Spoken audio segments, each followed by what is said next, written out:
yang sama-sama kita muliakan para alim, para ulama,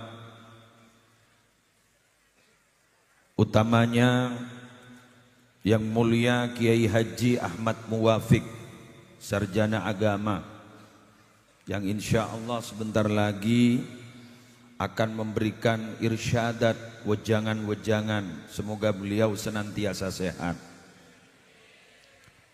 Yang sama-sama kita hormati Profesor Dr. Ahmad Mahfud MD. Beliau malam ini diwakili oleh sesepuh kita, sesepuh Madura di Yogyakarta, Profesor Dr. Asma'i Ishak. Semoga beliau panjang umur, sehat walafiat. Yang terhormat para pejabat pemerintah yang hadir dan tadi sudah disebutkan, Bapak Wakapolda, dan Lanal, dan Rem, dan juga Bapak Bupati beserta Forkopimda, Kapolres, dan Dim, dan yang saya hormati Ketua Panitia Penyelenggara, Ketua Keluarga Madura Yogyakarta, dan juga segenap teman-teman yang telah menyukseskan acara pada malam hari ini. Semoga semuanya sehat, panjang umur, teka hajat, ben malarmu kebenyak rezekina, pona utanga, kormajar, amin. Maaf, pakai bahasa Madura. Gula jaringi pakon ki bro.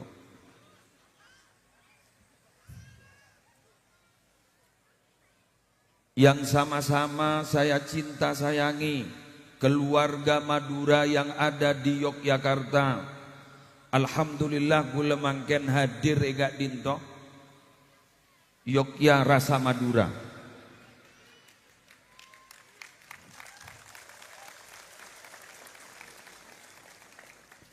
Ketika saya masuk ke lokasi, tadi saya langsung disambut oleh teman-teman yang berpakaian khas Madura.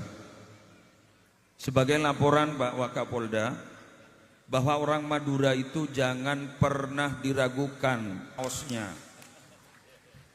Kaos sering Madura merah putih, mangkana gelap meloloh, pas gelap wah ngocak merdeka. Itu Madura. Kita baru saudara bukan hanya di dunia, tapi semoga kita bertemu di sorga. Amin ya rabbal alamin. Pertama, Kak Dintoh saya beda Pak dan Kulit. Nomor 2, saya ingin menyampaikan ada beberapa hal yang tidak bisa kita lupakan dalam hidup. Apa saja? Pertama adalah di mana tempat kita dilahirkan. Yang kedua, masakan ibu kita. Yang ketiga, bahasa yang kita pakai sejak kecil. Yang terakhir, cinta pertama. Neng. Ini kepolan banyak det modetna. Yang pertama adalah tempat di mana kita lahir. Itu tidak bisa kita lupakan. Ini bukan hanya orang Madura. Nabiyuna wa sayyiduna Muhammad sallallahu alaihi wasallam. Beliau menghadap ke Mekah. Seraya beliau bersabda, wallahi innaki ahabbul ardi ilallah wa ilayya walaula anna qaumaki akhrajuni ma kharajtu. Demi Allah, engkau Mekah adalah tanah yang paling dicintai oleh Allah dan paling dicintai oleh aku. Andaikan kaummu tidak mengusirku, aku tidak akan pernah keluar dari Mekah. Ini Nabi Muhammad. Dalam sejarah, ketika beliau sudah sampai di Madinah, ternyata beliau sering mengingat kota Mekah. Sampai dalam Al-Quran oleh Allah digambarkan Nabi Muhammad sering menengadah ke atas. Qad nara taqalluba wajhika fis sama falan walliyannaka qiblatan tardaha fawalli wajhaka syatran masjidil haram. Saya sering melihatmu Muhammad, melihat ke atas. Kenapa kamu tidak kerasan ya? Kenapa kamu tidak betah ya di Madinah? Falanuwalliyannaka kiblatan tardoha. Oke, saat ini kiblatmu aku ubah. Kiblat yang kau ridhoi, kiblat yang kau senangi. Fawalli wajhaka syatral Masjidil Haram. Sekarang kamu menghadap ke Masjidil Haram. Betapa bahagianya Nabi Muhammad menghadap ke Masjidil Haram. Mengapa? Karena Masjidil Haram sangat dekat dengan tanah kelahiran, tempat kelahiran Nabi Muhammad. Di situ ada maulid Nabi yang oleh pemerintah Arab Saudi sekarang sudah dirubah menjadi maktabah perpustakaan. Nikah para Arabu, kulaban sambian magila abid pada Jogja. Tak kira bisa kalau pain ke Madura. Bener. Magila abid pada Jogja. Tak kira bisa kalau pain ke Madura. Bener. Sekelangkong. Bahkan ada tempat-tempat tertentu di kabupaten-kabupaten tertentu di Madura, itu ada waktu-waktu tertentu. Coba perasaan lebih biasa. Idul Adha di Kabupaten Bangkalan, kalau Idul Adha ada tempat tertentu yang ramai. Setelah Idul Adha sepi lagi. Berarti apa? Mulai. Alhamdulillah. Sangon banyak, sanla barat tak ada, beli boleh. Itu akhirnya ada guyonan, tapi ya guyonan. Para pedagang Madura itu pasti berada di paling depan. Ada di paling depan. Kenapa? Karena mololo bediya dan tuku noreng. Betul. Berarti hebat sampean. Berarti orang tegang Madura gak dintok belolo budi yadan roman orang bedolo yadan tukun orang. Berarti karena selalu berada di depan rumah orang dan depan kios orang. Semoga manfaat barokah. Amin ya rabbal alamin. Tapi saya bahagia di sini ketika saya bertemu dengan niagawan, tapi ternyata saya bertemu dengan cendekiawan. Masya Allah. Alhamdulillah. Kalau ada orang bilang bahwa orang Madura itu tidak pinter, buktinya Profes, sampean pulang ke Madura tahu-tahu pakai bahasa Jawa. Jangan ya Dek ya, jangan. Pakai tetap bahasa Madura. Kenapa? Lakoni, kenang nah, kenangi. Siapa juragan kita, tetap kita berjuragan. Kita harus berterima kasih. Tapi kita loh, kadang-kadang kuliban sambian dan kadang berarabu alako ke setong orang. Maaf. Seborana. Biar tidak tahu yang lain. Kula bahasa Madura. Kuleban sambian kadang alako ke setongore. Kita punya juragan, kita kerja kepada beliau. Lama kita kerja, tahu-tahu akhirnya pun apa? Senda tahu kelakona keluar, betul? Elu neng nyata lakona sampai mati ending jeragana, tidak boleh itu.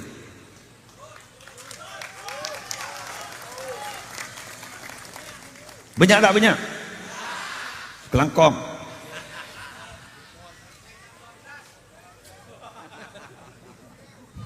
Maaf. Hakikat manusia itu al-insan Abdul Ihsan. Manusia nih kalau pernah diberi kebaikan sebenarnya dia itu berhutang budi. Itu manusia. Tapi kadangkala kita sulit untuk berterima kasih kepada orang yang pernah memberikan kebahagiaan kepada kita, pernah memberikan sesuatu kepada kita. Bahkan guleban sambian pernah beri lako, kalau pai kasih beri lako, tidak berterima kasih.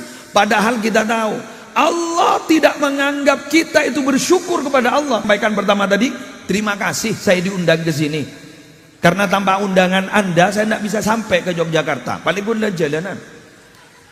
Mungkin di tempat yang terhormat disebut penceramah, sampai saya ceramah di banyak orang seperti ini, saya lakoni jalan. Kadang yang lucu begini, terjun najata walam tasluk masalikaha, inna safinata lam tajri alal yabasi. Kamu itu kadang ingin selamat, tapi kenapa kamu kok tidak berjalan di jalan yang bisa kamu menyebabkan itu selamat? Ingat loh, perahu itu tidak akan pernah bisa berjalan di tanah kering. Kengain, makin di kebenyak perahu nih kata ajalan nih jalan nah. Masa perahu ajalan nih aspalan? di tanah kering. Akhirnya apa? Karena salah jalan perahu, akhirnya berubah nama dan berubah fungsi. Teti odong. Kalau salah tempat tidak ditakuti orang, dibuat hiburan. Serigala dan harimau itu bisa menakutkan seperti itu kalau tempat aslinya, di tempat aslinya di mana? Di hutan. Tapi kalau ada, maaf.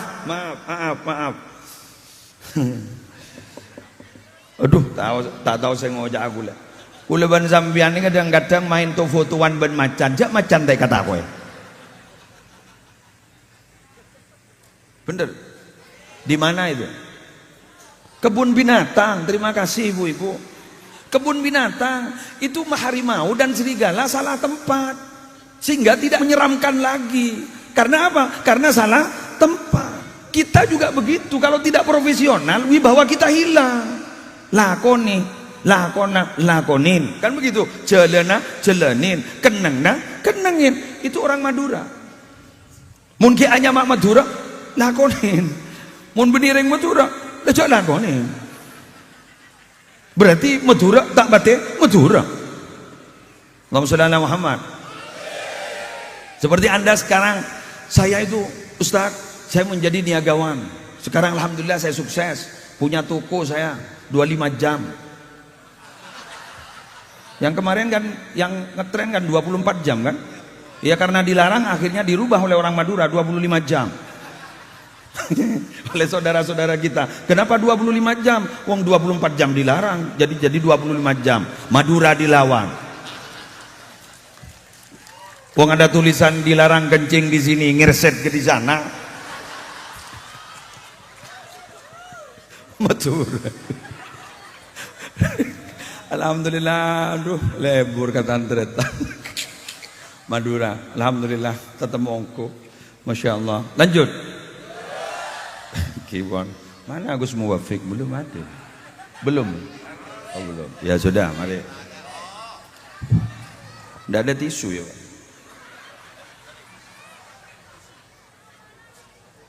Alhamdulillah, meneng Madura beda air.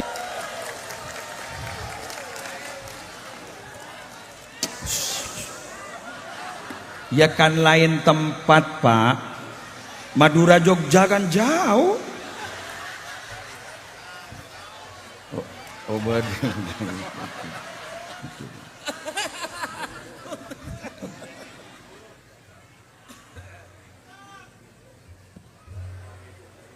terima kasih. Alhamdulillah. Ternyata mau datang air harus disinggung terlebih dahulu. Alhamdulillah. Profesional. Sudah. Lanjut ya. Beda boleh. Oh ini minuman, khawatir dehidrasi. Alhamdulillah. Makasih Ustaz. Alhamdulillah. Wes. Ini yang harus kita camkan bahwa itu ada petuah orang Madura, lakoni, jalani, keneng. Ini kenapa harus saya sampaikan? Karena mungkin kita sudah terlalu lama, bahkan sudah tidak bertemu para sesepuh-sesepuh kita. Karena terus terang sekarang ini orang sepuh itu jarang. Kalau disepuhkan banyak. Karena kita 50 tahun sudah dipanggil oleh Allah. Beliau alhamdulillah sudah 60 sekian, semoga panjang umur jenengan bisa tetap membimbing kita semua. Sekarang ini untuk yang produk keluaran sekarang 50 tahun sudah berangkat. Ada yang 45 sudah innalillahi wa inna ilaihi rajiun. Tapi untuk yang produk lama ini masih 60, masih 70, masih banyak. Nah sekarang ini orang yang betul-betul sepuh itu jarang. Tapi kalau disepuhkan terpaksa karena memang tidak ada yang sepuh itu banyak. Bahkan di Madura kiai-kiai sepuh sudah jarang. Kita doakan yang ada sekarang panjang umur. Pengasuh-pengasuh pondok pesantren di 4 kabupaten di Madura semoga panjang umur, sehat walafiat. Nah, ketika kita sudah tahu bahwa sesepuh-sesepuh kita sudah meninggalkan kita, akhirnya apa yang akan terjadi? Kita sudah tidak tahu. Bahkan kita tidak tahu siapa kita sebenarnya dan dari mana kita yang sebenarnya. Contoh. Ketika dunia teknologi sudah luar biasa, majunya sudah luar biasa, kita menggunakan teknologi yang sudah luar biasa, maka maksiat pun juga luar biasa. Dulu kita orang Madura itu ada satu istilah fi kulli makan, makan-makan. Saya ulang, fi kulli makan, makan-makan. Di setiap tempat pasti disediakan makan. Terutama hari raya Idul Fitri. Kita pindah ke paman, kasih makan. Kita pindah ke mertua, dikasih makan. Kita pindah ke saudara, dikasih makan. Fi kulli makan, makan-makan. Itu kalau dulu, Masya Allah, kita makan lahap, dihabiskan. Kenapa? Karena kita jalan kaki. Sekarang budaya fi kulli makan, makan-makan di Madura tetap ada. Cuma kita tidak bisa menghabiskan. Kenapa? Karena kita pakai mobil. Kita pakai motor. Tidak bisa kita menghabiskan itu. Artinya apa? Dari smartphone, telepon pintar, itu ternyata menjadikan kita generasi-generasi rebahan. Yang asalnya bisa beraktivitas, sekarang menjadi generasi-generasi rebahan. Apa rebahan? Dung-tedungan melekok. Betul? Sip. Alhamdulillah, mager. Mager. Kita kadang loh kumpul tapi tidak pernah kumpul, berkumpul tapi tidak pernah ngumpul, ngumpul tapi tidak pernah berkumpul, ngumpul tapi tidak pernah berkumpul. Kenapa? Kita khusyuk dengan gadget masing-masing. Betul? Bahkan yang lucu sekarang, ngerasani orang itu pakai lentik kita, pakai jari-jari kita. Datang ke rumah orang, tahu-tahu tuan rumahnya tidak mengeluarkan apa-apa, air saja tidak ada. Alhamdulillah, akhirnya dialog pakai HP. Alhamdulillah sepi. Terus kemudian difoto, karena hanya dikeluarkan air bukan kopi. Alhamdulillah kita sudah dianggap kencing manis semuanya. Itu ngerasani orang pakai jari-jari. Ini dunia apa akhirat ya? Karena ciri akhirat itu apa? Al-yauma nakhtimu ala afwaihim wa tukallimuna aydihim wa tashhadu arjuluhum bima kanu yaksib. Pada hari itu aku tutup mulut mereka. Yang berbicara kepada saya adalah tangan-tangan mereka. Saya mikir, ini akhirat apa dunia ini?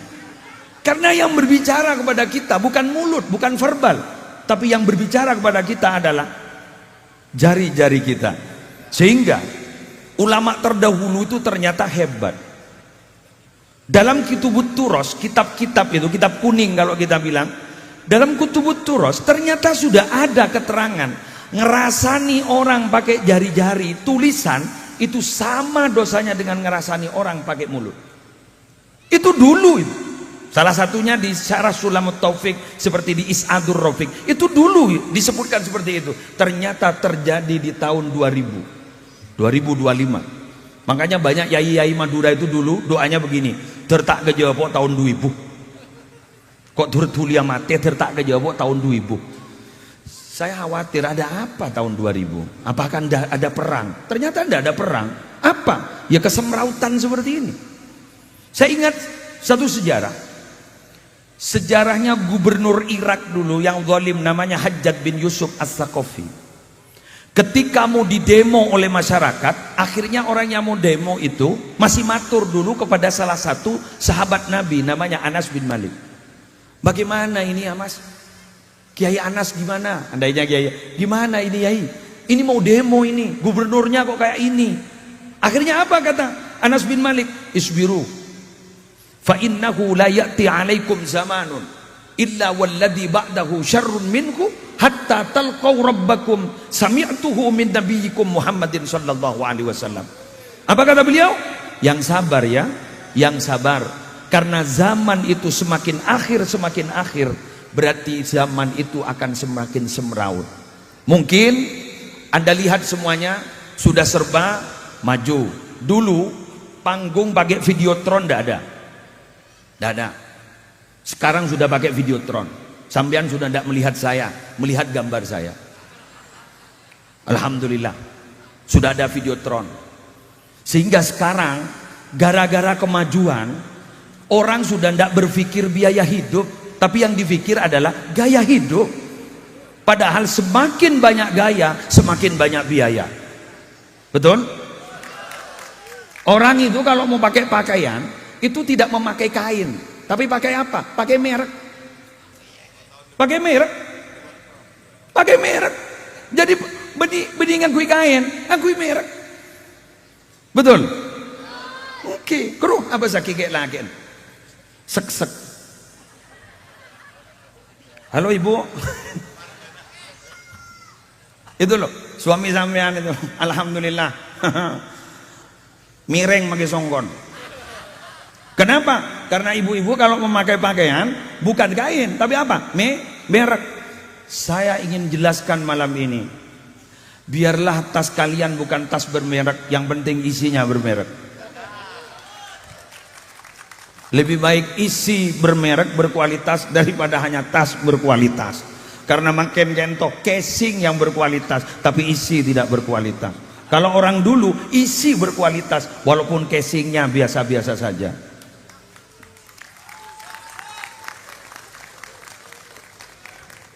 Sehingga orang dulu itu banyak yang tidak terkenal di bumi tapi banyak terkenal di langit. Sekarang banyak orang terkenal di bumi, di langit ternyata bukan siapa-siapa. Ternyata bukan siapa-siapa. Jadi kami masyhurin fil ardi majhulin fis sama. Sangat banyak orang yang terkenal di bumi, ternyata di langit bukan siapa-siapa. Kalau saya boleh mengutip dari dawuhnya Gus Baha, ketika sekian lama penantian Khadijah bintah Khuwailid akan kenabian Nabi Muhammad sallallahu alaihi wasallam, beliau itu nunggu kapan ya suami saya ini betul-betul nabi. Jadi mulai dari awal itu tanda-tanda kenabian itu ada, tapi katanya kapan ya?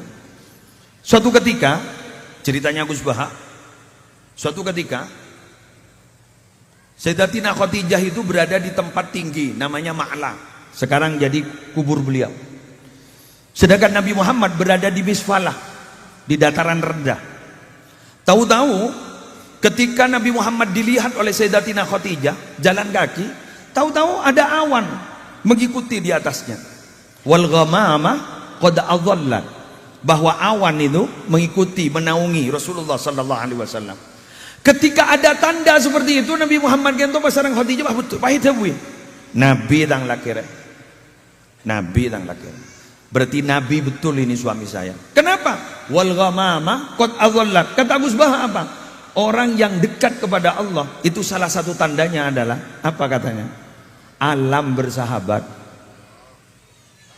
Bisa saja malam hari ini yang sudah biasa hujan tapi ternyata tidak hujan, berarti ada salah satu peserta di sini yang hadir di sini adalah ada orang-orangnya Allah. Amin ya rabbal alamin. Bisa ketua panitia, bisa ketua KMB, bisa si angko nih kan dua nih kan.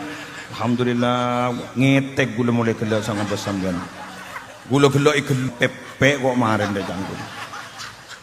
Alhamdulillah. Ya Allah. Kan kenapa selok makan. Gula andi kenjak juga. Alhamdulillah. Dari beriin rezeki anu. Alhamdulillah. Ya masa leon ceng jauh kita ada apa sekali kan begitu. Ya Allah. Gus muwafiq kita Rabu Gus muwafiq. Lanjut. Ya sudah. Mau dilanjut kibitan gula kula mangken sudah lepas dari apa yang saya sampaikan bahwa itu ada dawuh petuah dari sesepuh kita. Sekarang kula mangken nika kula matur ka panjenengan. Panjenengan jauh dari satu jalap mehelap.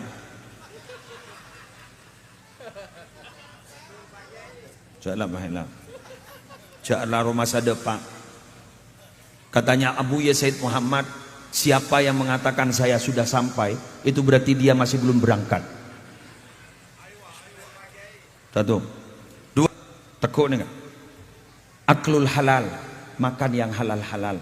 Semoga kita dimudahkan oleh Allah untuk bekerja dan mendapatkan rezeki yang halal. Yang ketiga, iktida'un bin Nabi sallallahu alaihi wasallam. ikuti sunnah Nabi Muhammad dan akhlak Nabi Muhammad sallallahu alaihi wasallam. Jadi kalau kita ingin selamat, 3 ini lakukan. Yang pertama, adail faraid. Ayo laksanakan perintah-perintah Allah. Bapak Ibu, kita itu nanti yang ditanyakan adalah kamu sudah sholat apa enggak? Kamu puasa apa enggak? Kita tidak mungkin ditanyakan kamu khusyuk apa enggak? Tidak mungkin. Kalau khusyuk berarti grade-nya tambah tinggi kita. Berarti derajatnya tambah tinggi. Muntah khusyuk, tidak ada masalah. Siapa sih khusyuk? Jangan magi gula alhamdulillah terus makin tak lem khusyuk. Khusyuk itu sulit loh Pak. Saya pernah menyebutkan, saya pernah menjelaskan hal ini di satu pengajian. Saya membuka kitab namanya Tambihul Ghafilin, Abu Lais As-Samarqandi, menjelaskan begini: man taraka fudulan nadri, barang siapa yang meninggalkan melihat sesuatu yang berlebih-lebihan, wufiqa lil khusyuk, maka dia akan diberi kekuatan untuk khusyuk. Kita di tahun 2025 tidak bisa mata kita untuk kita jaga, pasti akan bertemu dengan maksiat. Muncat reng matura benikun maksiat sebada maki buksiat bada. Mungkin kita di masjid ini, di masjid musuh Allahu Akbar, mata kita ini tukang rekam. Apa yang dilihat sebelum kita sholat itu nanti akan ada rekamannya, akan diputar setelah kita sholat. Oh, berarti tang bese beri bebenah bental. Saya kok curiga ya, curiga tapi ini. Semoga benar. Semoga benar. Saya curiga setan itu mengganggu, itu terserah siapa yang mau diganggu. Profesinya mungkin setan itu profesinya sama. Contoh saja. Saya tuh kadang berpikir, kadang belajar kitab, belajar buku atau belajar kitab. Saya mau ngajar ke santri, saya tidak paham ini, tidak ngerti ini. Apa ini maksudnya? Tahu-tahu ketika sholat datang itu. Ternyata senika. Berarti makai setan tahu maca kitab jangan. Terus orang bilang itu bagus ya, Ustadz itu bagus. Berarti sampean ketika sholat terus kemudian ingat tentang apa yang ada di kitab itu bagus. Salah. Yang disebut dengan khusyuk itu hudurul qalbi, itu hati hadir kepada Allah, bukan hadir kepada kitab, bukan, tapi hadir kepada Allah. Tapi ternyata hadirnya hadir ke kitab, berarti kan setan bah ngucap. Akhirnya maksudnya iya. Untuk apa? Untuk merusak kita. Untung ada seorang pakar, ada seorang ulama bernama Syekh Abdul Wahab Asy-Sya'rani menjelaskan bahwa kita kalau sudah melaksanakan perintah Allah berarti sudah ta'zimu amrillahi ta'ala, sudah mengagungkan perintah Allah ta'ala. Sama seperti panitia malam ini. Yang diharapkan panitia itu jenengan itu hadir. Pokon hadir. Sama seperti guleban sampean konjangan, dimohon kehadirannya, bukan dimohon membacanya. Karena maca tak maca aku nolai berkat. Dimohon kehadirannya, bukan dimohon membacanya. Sama seperti ini, dimohon kehadirannya. Ini sudah pas. Ketika hayya 'alas shalah, dimohon kehadirannya. Hadir ke masjid, sholat kita khusyuk, alhamdulillah. Tidak khusyuk, ta'zimu amrillahi ta'ala, sudah mengagungkan perintah Allah subhanahu wa ta'ala. Jangan pernah sampean buat alasan tidak khusyuk kemudian tidak sholat. Mata apa aja? Tak tahu khusyuk. Mata tu Jumat, tak tahu mana temu bantuan rumah. Siapa tuan rumah? Allah. Mak bisa. Masjid adalah rumah Allah. Sampai sekarang saya tidak pernah bertemu tuan rumahnya. Amboi jalap mahelam. Nabi kita itu sholatnya hatta tawarramat qadamahu, kakinya sampai bengkak karena saking terlalu lamanya berdiri. Kalau kita tidak mungkin bengkak. Ja'alhakumut takasur, tabbat yada, surat favorit qul huwallahu ahad, inna a'tainakal kautsar. Kalau beliau kan suratnya panjang-panjang, Jadi bengkak. Kalau kita bengkak berarti asam aurat. Nabi itu sholatnya sampai bengkak loh, kakinya loh, ketika sholat. Masa kita yang bukan siapa-siapa ndak sholat? Bismillah sholat. Bismillah. Ngereng. Menteri sepora kafi. Amin. Amin ya Rabbal alamin. Terus sampean bilang, lepai kula ketuan ampun nggih. Ajar boleh, ajar ke anak. Pun sampean lah kalau pai ketua karena lah abid keluar maksud apa aja. Tore pun jangan ngerenger lepas masuk. Bismillah. Kodoen saya tak apa jangan saya dibarin. Mama kita meninggal dunia, insya Allah kita akan diberi taubat oleh Allah. Amin. Amin ya Rabbal alamin. Yang kedua, makan yang halal.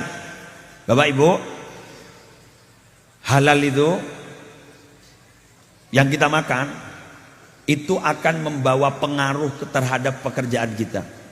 Karena Allah Subhanahu wa taala berfirman, "Ya ayyuhar rusulu kulu minat thayyibat wa'malu salihah."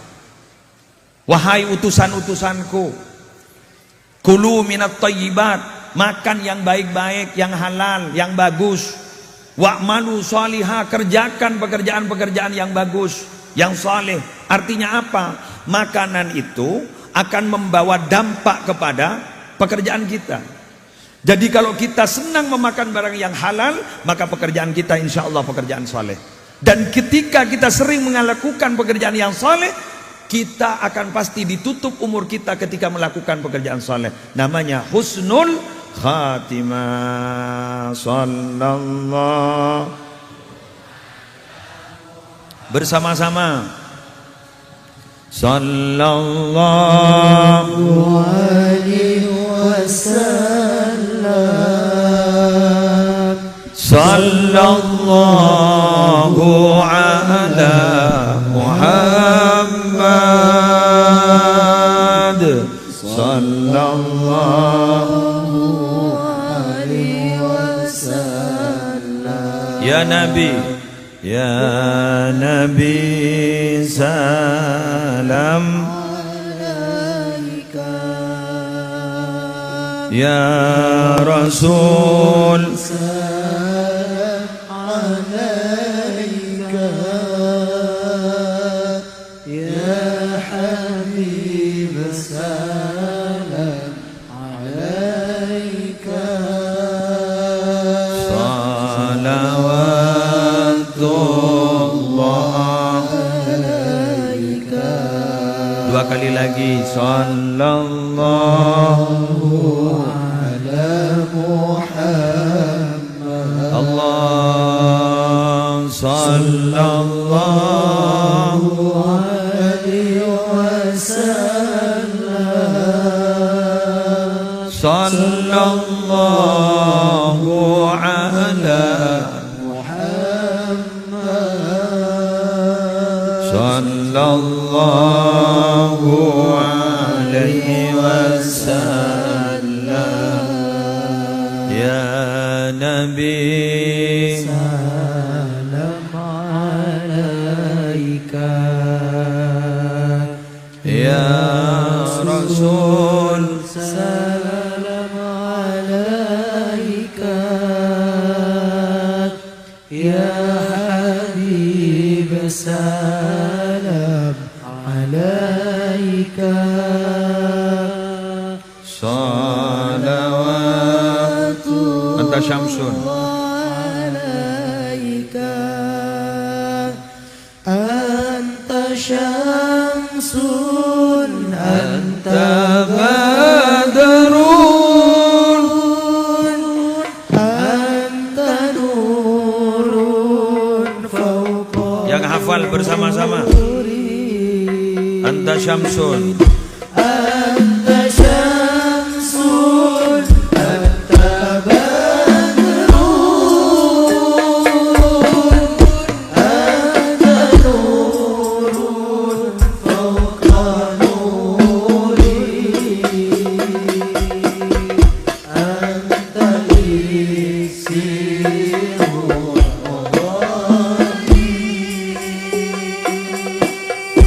anta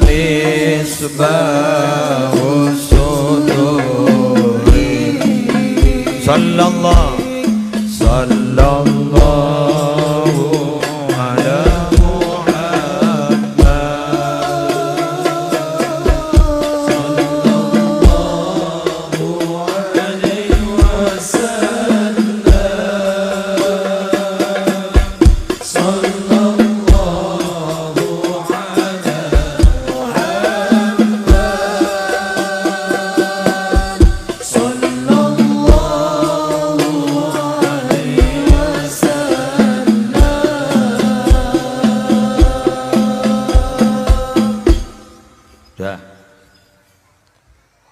Untuk mendapatkan yang halal,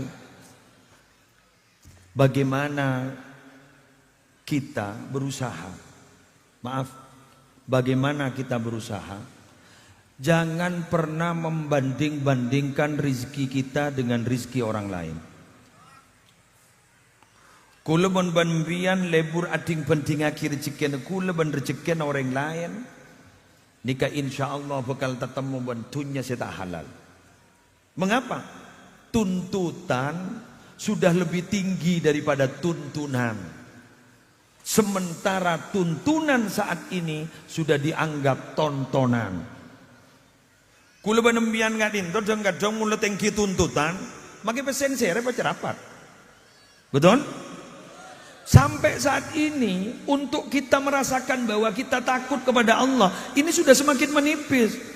Kita itu lebih takut pada CCTV daripada Allah. Betul?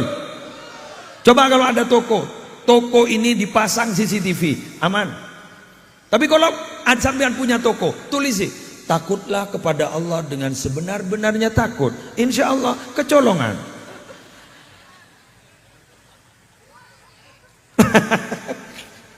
Bener gitu. Sekarang kong lebih takut kepada CCTV. Sampai kita loh meragukan kepercayaan orang lain itu loh, meragukan kalau ini maaf ya, ini jujur apa enggak ya, ini jujur apa enggak ya. Lah untuk membuktikan jujur itu pembuktiannya hanya satu, apa? Video call. Video call. Kamu ada di mana sekarang? Buru pak, nyari kan dengan si aman. Ada di sini. Ada yang pengalaman? Alhamdulillah. Berarti ada pengalaman. Kita tuh sampai sekarang itu banyak meragukan suudon. Ini jujur panda, ini jujur apa anda? Gara-gara itu kita sudah mulai dalam diri kita sudah tipis makin nega jujur gitu tipis makin bon. Sampai mau jujur gelo. Saya ada kancana. Asli. Sip. Padahal kita ada petuah orang Madura lagi, petepa, peloros, pabengal. Ada bahasa patepa, peloros, pabengal. Patepa, pekerjaan kita itu harus mulai berbenah diri, bener menurut syariat. Peloros, yang benar, yang salah. Pabengal, jago tako. Itu orang Madura dulu. Tepuk tangan untuk Madura. Sekali lagi, patepa, peloros, pabengal. Ceko tako. Asal kita benar, bener lah, mau salah. Jangan bohongan. Jadi patepa berbenah diri kita, berbenah diri. Menurut Allah sudah tidak salah, menurut Nabi Muhammad sudah tidak salah. Peloros, pejujur, pabengal. Orang tidak berani itu karena tidak jujur loh. Tapi kalau jujur, dia tidak akan pernah takut pada siapapun. Dia pasti berani. Maka bila bersambian, ayo budayakan lagi pejujur. Paling akhir, ini Gus Muafiq sudah rawu. Iktida'un bin Nabi sallallahu alaihi wasallam. Saya ingin membahas tentang sholawatan yang sudah semakin marak sekarang. Makin gak itu pada sholawat nika genre Kiholil As'ad. Sholawat Nariyah 4 sonar. Sholawat Nariyah. Allahumma salli salatan wa sallim salaman tamman ala sayyidina Muhammadin. Ayo bersama. Tanhallu bihil uqadu wa tanfariju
izin melanjutkan sebentar.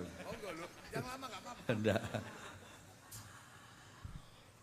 Di penutup ceramah saya tentang iktida'un bin Nabi sallallahu alaihi wasallam,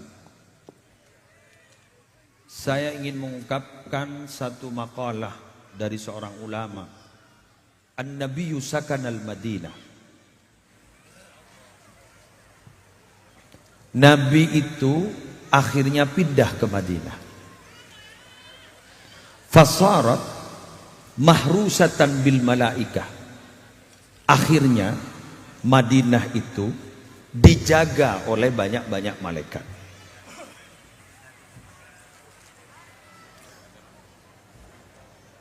Madinah asalnya ini adalah tempat di mana banyak penyakit, terutama wabah panas.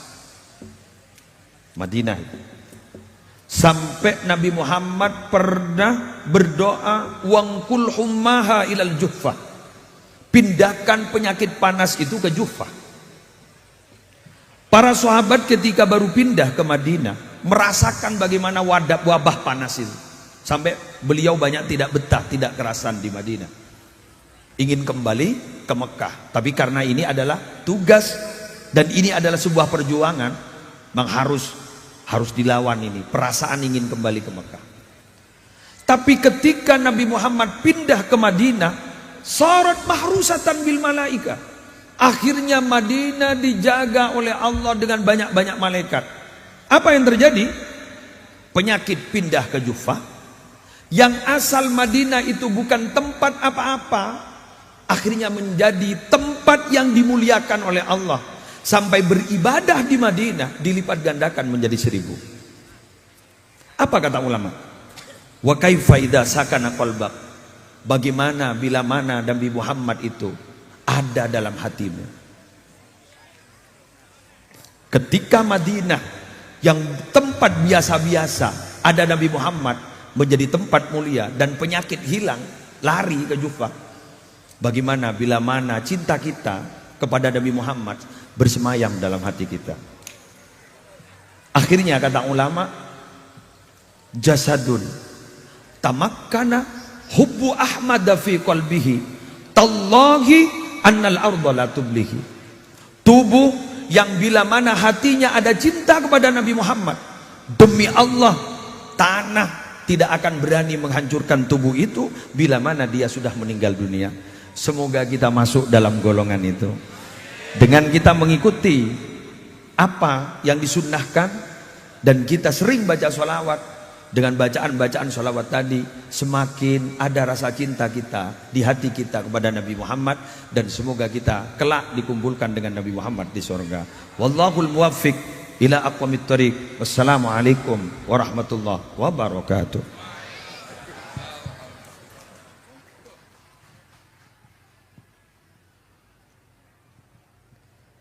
Waalaikumsalam warahmatullahi wabarakatuh. Allahumma salli ala sayyidina wa maulana Muhammad. Kami haturkan terima kasih kepada Bapak Kiai Haji Musleh Adnan SAG. Semoga apa yang beliau sampaikan menjadi ilmu yang bermanfaat bagi kita. Lanjutkan oleh beliau Kiai Haji Ahmad Muwafiq SAG, dan sekaligus doa kepada beliau kami haturkan.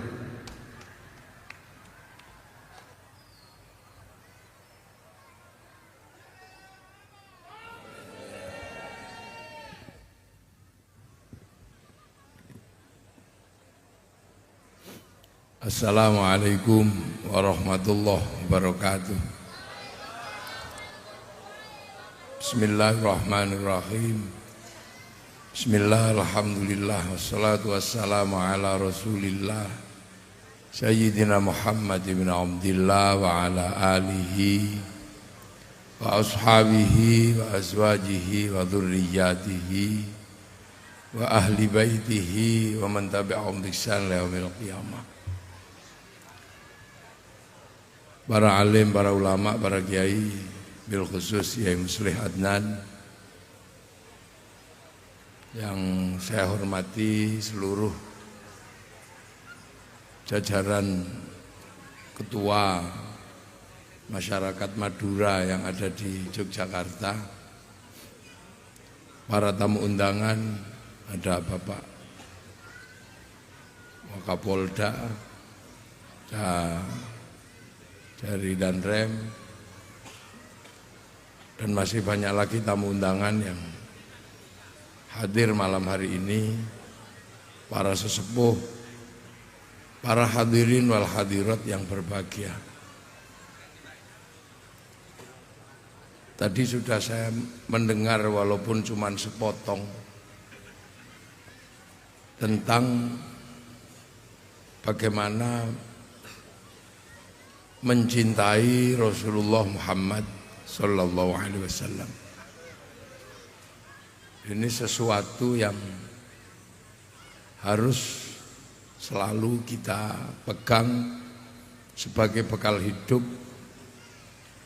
di dunia untuk selamat kepada Allah Subhanahu wa Ta'ala. Sesuatu yang paling sederhana yang diajarkan oleh Rasulullah, yang paling sederhana adalah bahwa manusia hidup itu tidak bisa sendiri. Itu sesuatu yang diajarkan oleh Rasulullah. Semenjak Rasulullah kecil, Rasulullah selalu mengajarkan kebersamaan. Bahkan semenjak sebelum diangkat menjadi nabi, Rasulullah selalu mengajarkan kebersamaan.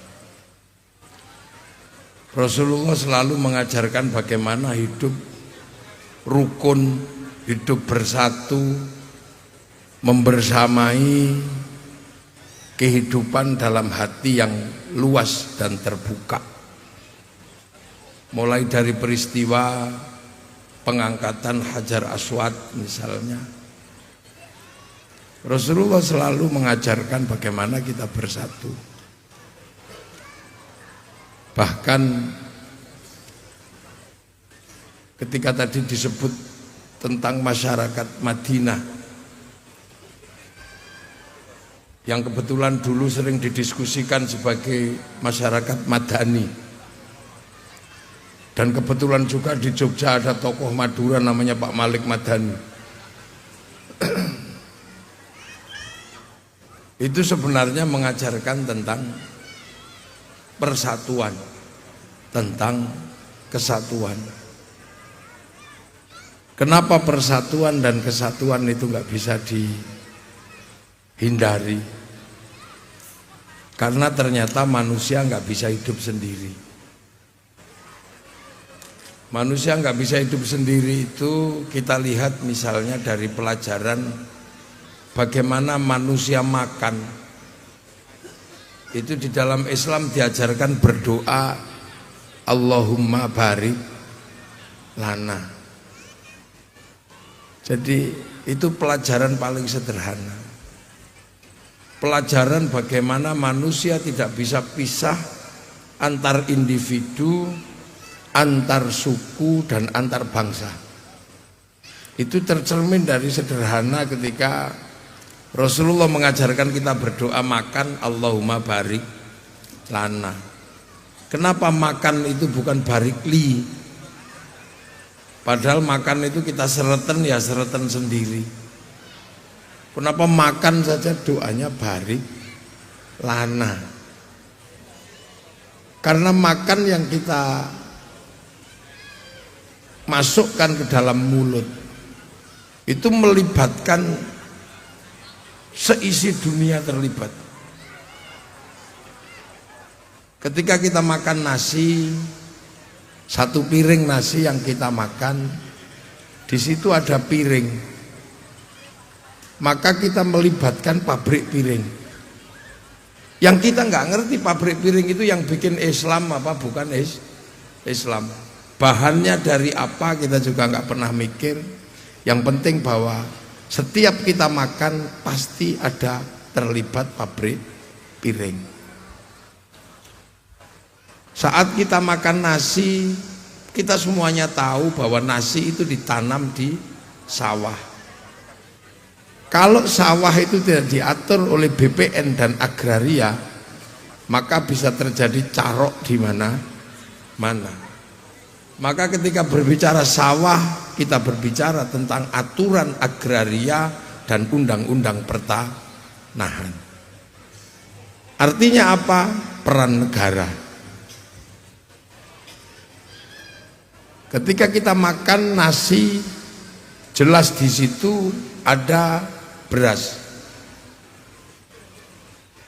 Kalau ditanam di sawah kok sampai ke atas piring, itu berarti ada proses pemanenan. Dan sekarang ketika panen padi, kita pasti melibatkan mesin pemanen yang kita nggak tahu produksinya siapa. Dia dari negara mana, kita nggak pernah mempersoalkan. Di saat kita makan nasi, kita tahu nasi itu pasti digiling, dibuka dari kulitnya. Dan di situ pasti melibatkan pabrik slab. Yang kita nggak tahu agamanya apa pemilik pabriknya. Tuh. Begitu kita tahu bahwa padi itu dari kecil sampai besar di sawah, kita tahu bahwa padi itu melibatkan pabrik pupuk. Dan pabrik pupuk ini pasti melibatkan insinyur-insinyur yang kita juga nggak tahu agamanya apa, bangsanya apa, jenis kelaminnya apa.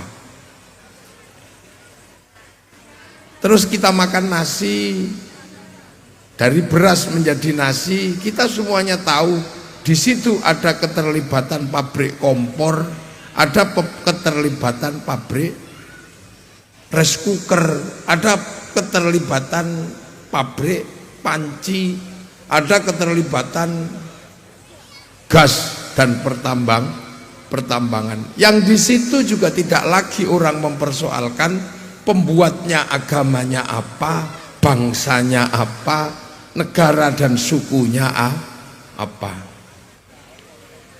Begitu kita makan, kita merasakan nikmatnya makanan karena ada bumbu. Bumbu itu ditanam di mana-mana. Kita nggak tahu siapa yang nanam bawang. Berbeda lagi dengan yang nanam merica. Berbeda lagi dengan yang nanam cabai, berbeda lagi dengan yang nanam bawang putih.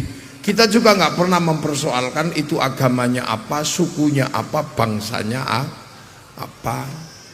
Yang paling dirasakan dan ditahui oleh orang Madura adalah bikin garam. Garam itu menjadi penyedap yang paling nikmat dalam setiap bumbu. Dan ketika bikin garam, pasti di atas tambak-tambak garam. Orang juga nggak pernah curiga bahwa ketika bikin garam ditambah garam, orang Madura tidak kencing di tambaknya. Itu makanya orang Jawa agak curiga, jangan-jangan pas nggawe uyah nguyuh. Makanya ketika sampai di Jawa, garamnya disebut uyah karena khawatir pas gawe uyah itu nguyuh, kira-kira gitu. Dan kita nggak pernah mempersoalkan ketika garam itu sampai ke tempat kita pasti melibatkan sopir, dan kita nggak pernah tahu dan nggak pernah mempermasalahkan jangan-jangan sopir itu mampir di warung karaoke, kita juga nggak pernah mempersoalkan. Loh, artinya apa? Bahwa Allah memerintahkan ya ayuhan nas, he manusia. Itu perintah yang sangat terbuka.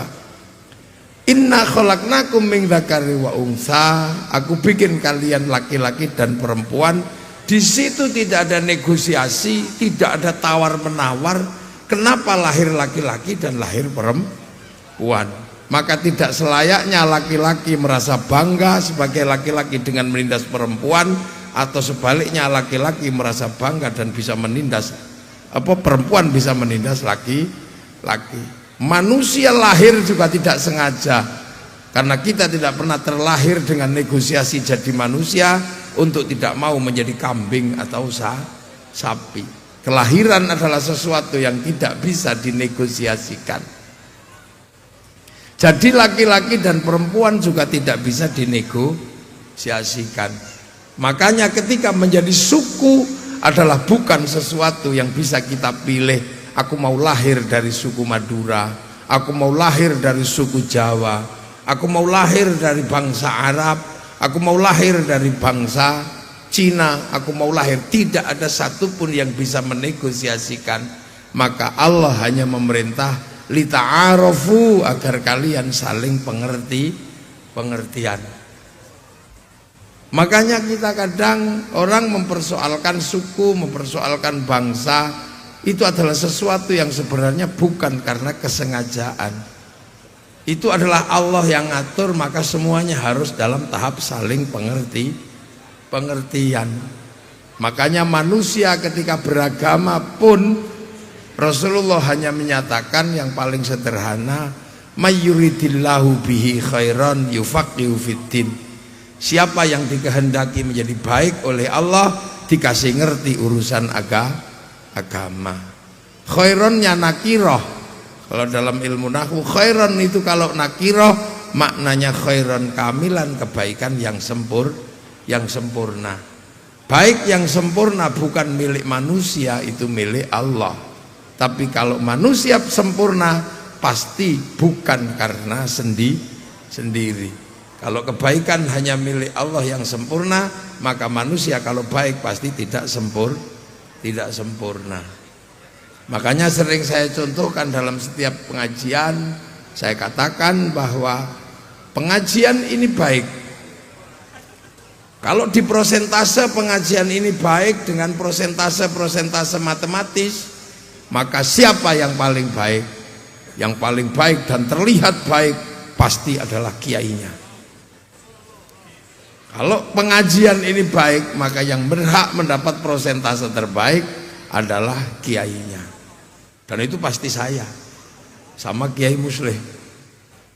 Maka saya boleh aja mengatakan sayalah yang terbaik malam hari ini. Tapi karena baik itu tidak bisa berdiri sendiri, maka saya tidak boleh ngomong saya yang paling baik. Karena saya terlihat baik di sini karena diundang sama panitia. Kalau saya tidak diundang sama panitia, maka saya tidak terlihat baik. Kalau sudah seperti itu, baik saya apa baik panitia? Ya nggak bisa. Kalau saya nggak datang, panitianya juga jelek. Loh, ini baik baru 2 sudah masalah. Lantas kalau kemudian sampean ikut-ikutan di situ, yang baik ya kami Kiai. Nah kenapa? Karena kami mau datang. Kalau nggak ada yang datang, ini bukan pengajian, ini cek sound. Jadi semenjak kapan baik itu bisa berdiri sendiri?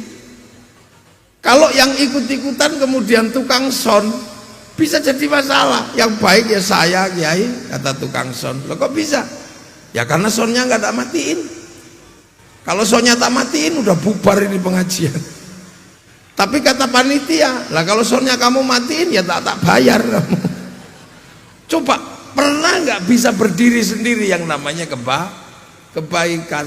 Nah kebaikan ini, makanya malam hari ini yang baik kalau tukang tenda, biasanya yang komplain ya tukang tenda ini yang baik, bikin panggung, bikin tenda, itu yang baik. Padahal tukang tenda itu biasanya sholatnya juga nggak terlalu rajin. Jadi coba sampean, mana ada kebaikan itu yang berdiri sendiri.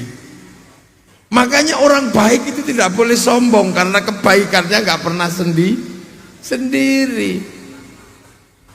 Kiai sholat itu sudah paling baik, karena sholat itu tiang agama. Ketika sudah inni wajjahtu wajhiyah, tidak boleh mendengarkan orang jual bakso, bahkan nggak boleh mendengarkan sate, nggak boleh didengar karena mengurangi pahala. Maka orang yang paling baik sholatnya adalah orang yang paling khusyuk. Tapi di luar persoalan kekhusyuan, sholat itu butuh menutup aurat. Tutup aurat sampai sekarang masih kain. Kalau perempuan pakai mukena, kalau kiai pakai sarung. Dan kain sampai hari ini masih produksi pabrik kain. Dan kebetulan pemilik pabrik kain itu Cina. Makanya Kiai nggak suka ngamuan sama Cina. Karena apa? Kalau Cinanya pergi, Kiai ini udah remak ya. Nggak bisa, mana ada ya.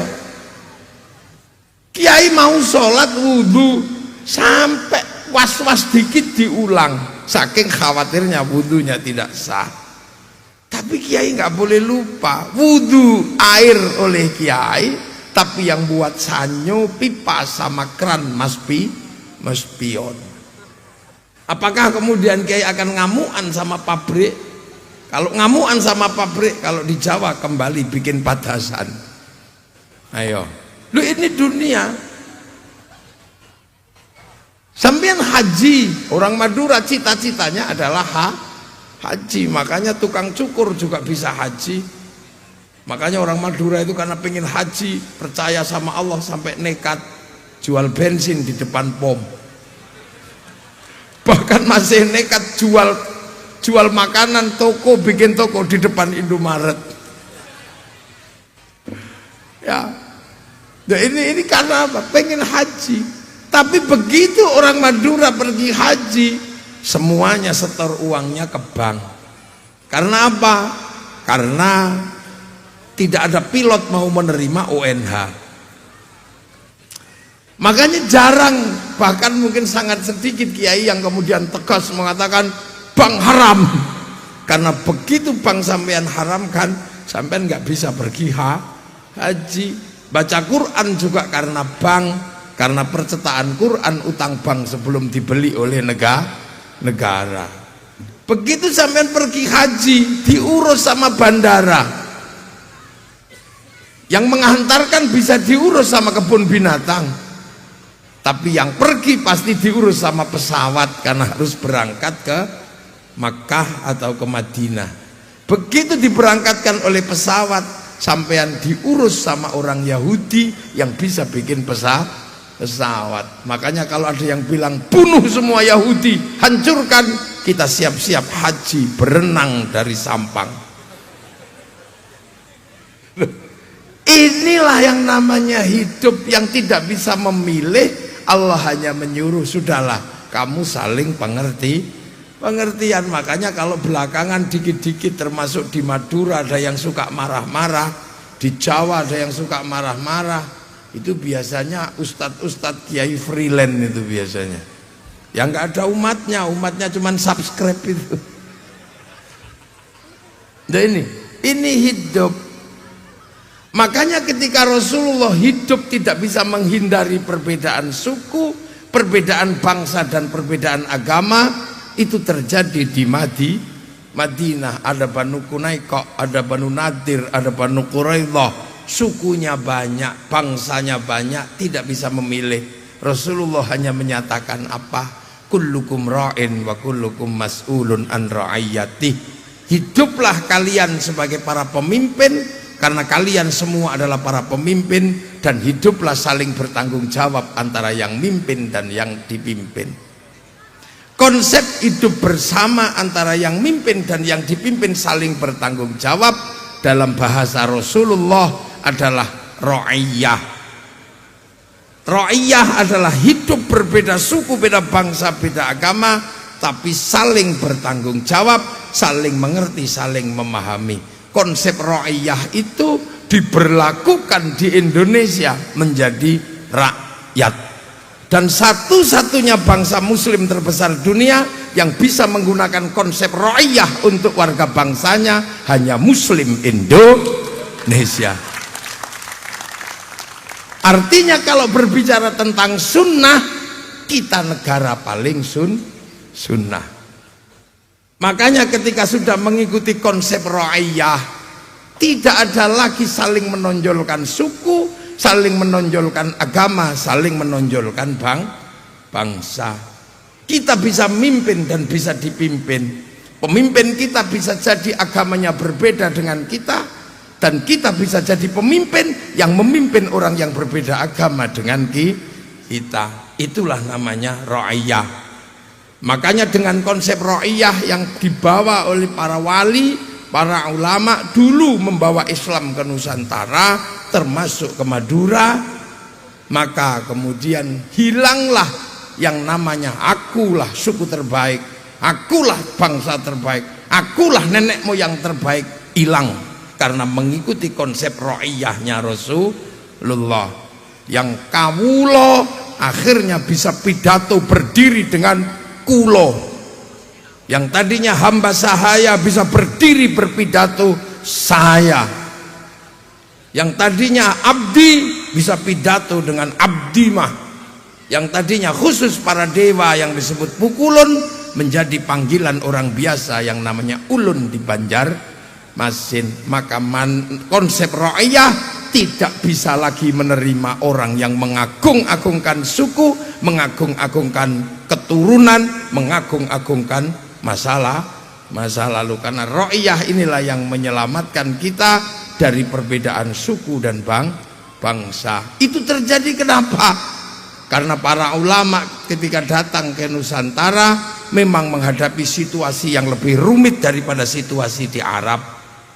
Situasi di Arab sampai sekarang monoton, tidak terlalu berlebihan, biasa dari dulu, yaitu ketika ulama bahas hewan, dari dulu ya paling yang dibahas itu adalah unta, kambing sama sapi. Tapi begitu ulama sampai di Nusantara, yang dibahas binatangnya lebih banyak, mulai dari terenggiling, garangan, sampai undur-undur ada di Indonesia, dan itu dimakan semua sama oleh orang Indonesia. Entung sampai apapun dimakan, kepompong dimakan. Ketika di sana membicarakan tumbuh-tumbuhan dan buah, tidak jauh dari masalah kurma, masalah delima, masalah jeruk. Begitu sampai di sini, mereka ulama-ulama harus membahas duren, harus membahas kesemek, harus membahas cipluan dan teman-temannya. Di sana bahas hantu, paling cuman syaiton sama jin. Begitu sampai sini ketemu dengan wewe gombel, genderuwo, suster ngesot, kolor hijau. Kalau ditarik naik ke atas, kira-kira hantu Indonesia itu nasabnya kemana? Ke setan apa ke jin? Makanya begitu ketemu agama berbeda, suku berbeda, maka kemudian konsep yang bisa diterapkan adalah konsep kesetaraan Rasulullah. Jadi kita bukan people. Jadi yang harus diingat, Indonesia bukan people. Kalau people itu vox populi vox dei, suara mayoritas, suara Tuhan. Begitu dia mayoritas, dia menjadi diktator. Artinya apa?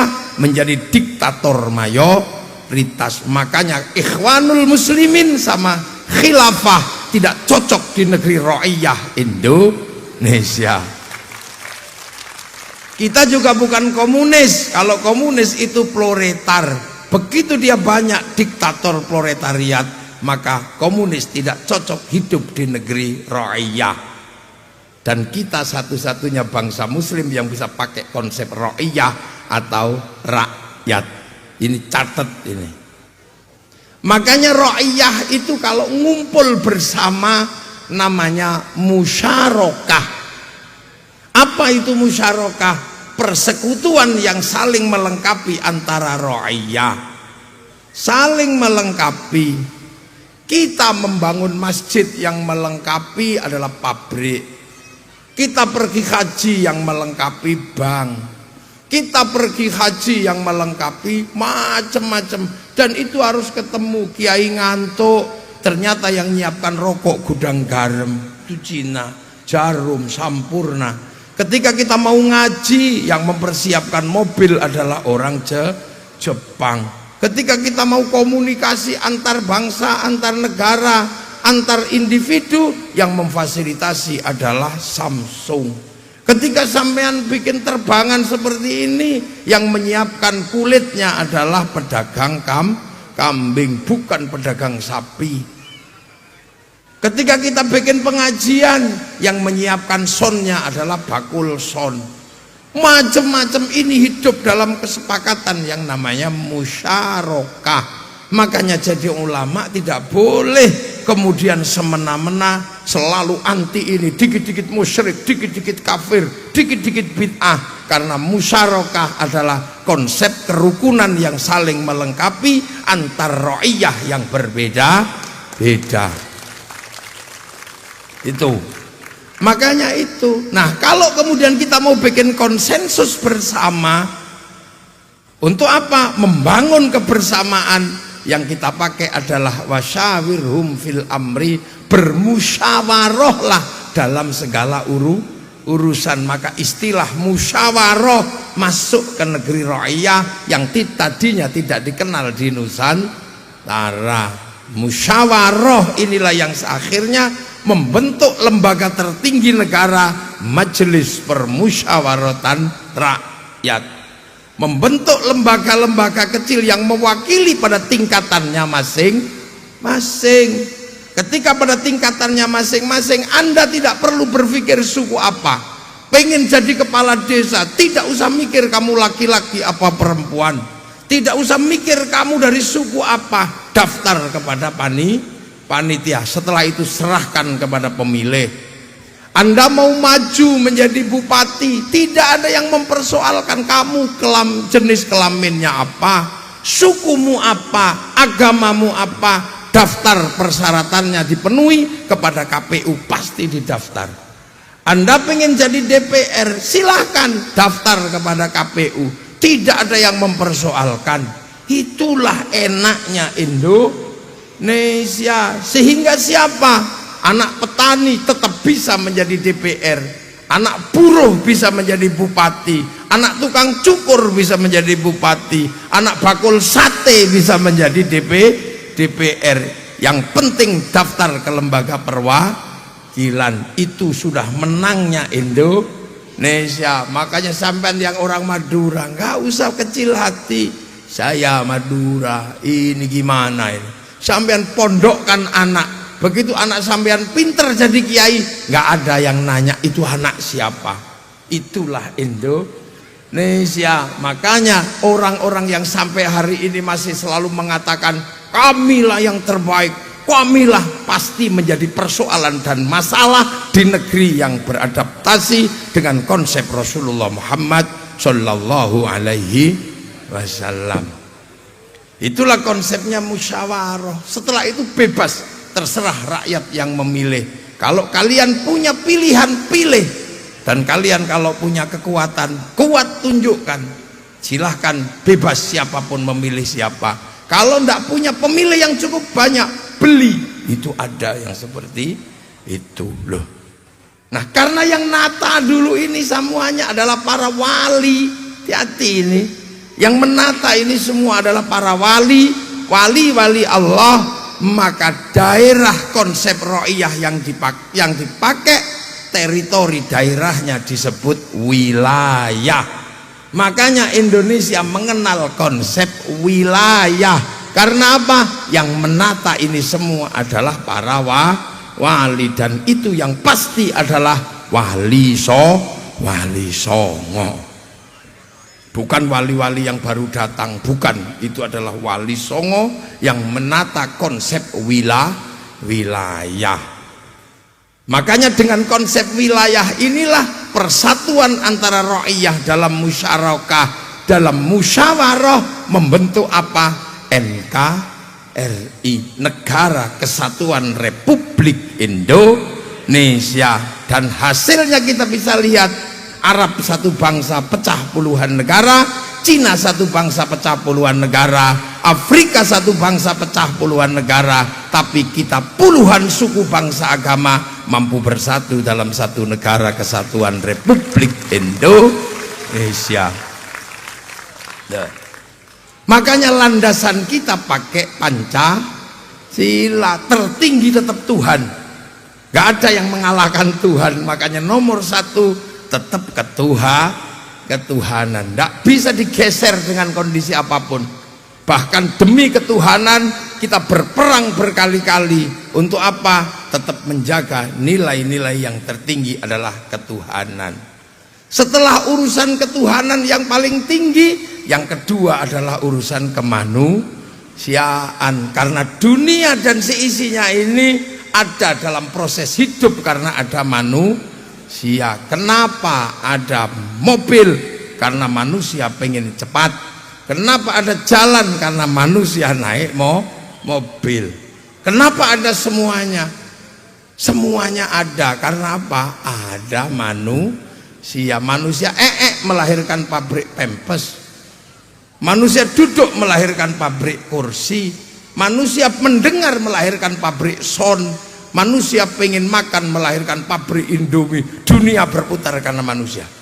Tapi manusia nggak bisa hidup tanpa persatuan. Manusia nggak bisa sendiri, dia harus bersama yang lain.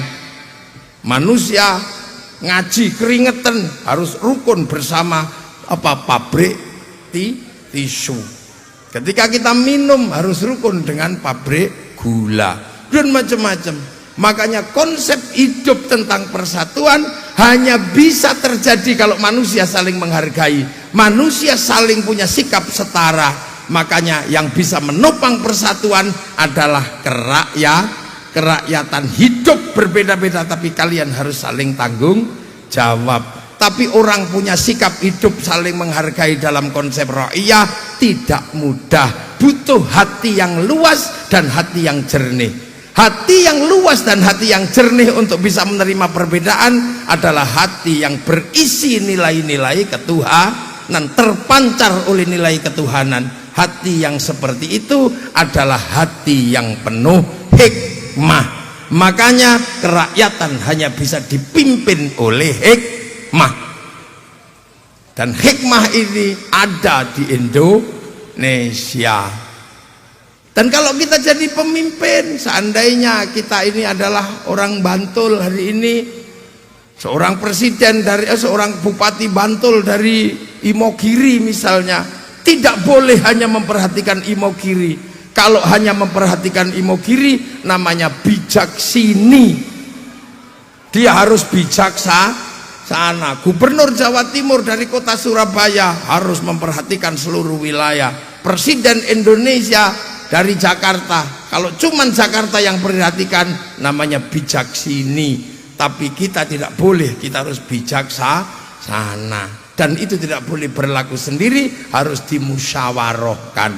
Dan kalau kita sudah musyawarah, pakailah perwakilan, akan tercipta keadilan sosial bagi seluruh rakyat Indonesia. Maka jangan heran dengan konsep itu, maka Islam berkembang luar biasa di Indonesia. Orang sholat paling banyak di Indonesia, masjid paling banyak Indonesia, orang hafal Quran paling banyak Indonesia, orang haji paling banyak di Indonesia. Karena apa? Keselarasan konsep ra'iyah, musyarakah, musyawarah, wilayah, dan akhirnya jadi NKRI. Jadi kalau ada yang nanya negeri mana yang paling sunnah, itu ada di Indonesia. Assalamualaikum warahmatullahi wabarakatuh.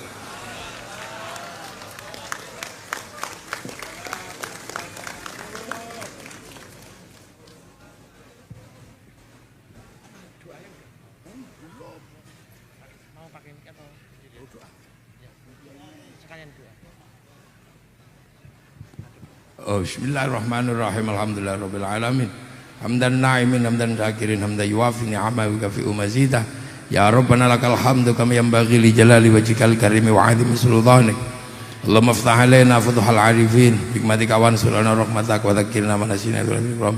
Bidaka ya Allah, ijal auladana dzurriyyatina dzurriyyatan shalihan shalihatan ahlil ilmi ahlil khair ahli ibadah husnul qiyamah bi nuril masal jami maqasidana maqasidud dunya wal akhirah warzuqna rizqan halalan thayyiban wa ajran ya Allah wa ila jamil muassis Indonesia wa naqusna jamil masyayikh Madura ya Allah alladzina sabaquna bil iman Allah maghfir lahum warhamhum wa'afihim wa'fanhum Allahumma la tahrimna ajrahum wa la taftinna ba'dahum waghfir lana wa lahum Allahumma ja'al qabrahum miradil jinan Allahumma zil rahmatan wa jamil qubur minna la ilaha illallah Muhammadur Rasulullah bihaqqin min narjila rabbika radiyatan mardiyah fadkhuli fi ibadihi li jannati rabbana atina fid dunya hasanah wa fil akhirati hasanah wa qina adzabannar sallallahu alaihi sayyidina Muhammadin walhamdulillahi rabbil alamin. Al-Fatihah. Siratal ladzina an'amta alaihim ghairil maghdubi alaihim waladdallin. Amin. Assalamualaikum warahmatullahi wabarakatuh.